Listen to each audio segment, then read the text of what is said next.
అంటుండే కీర్తన గ్రంథం 26వ అధ్యాయం 1వ వచనం.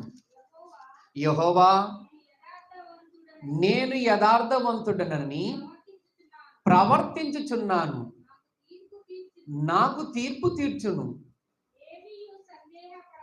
ఏము సందేహపడకుండా యెహోవా యందు. దావీదు గారు ఏమంటున్నాడంటుంటే, నా యథార్థమైన ప్రవర్తన బట్టి నువ్వేం చేయాలి? తీర్పు తీర్చాలి. అంటే దేవుడు ఏ విషయంలో తీర్పు తీర్చాడంట?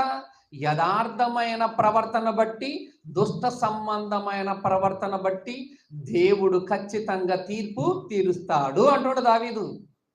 చాలా మంది అనుకుంటారు ఏంటంటే, నేను యథార్థ పరుడనను అని అనుకుంటుంటారు. నువ్వు యథార్థ పరుడవో, దుష్ట సంబంధమైన వాడవో, సాతాన సంబంధమైన వాడవో అని తెలుసుకున్నటకు ఎలా అంటే, దేవుని తీర్పులో నీతిమంతుడు ఉంటాడు, దుష్టులు కూడా ఉంటారు.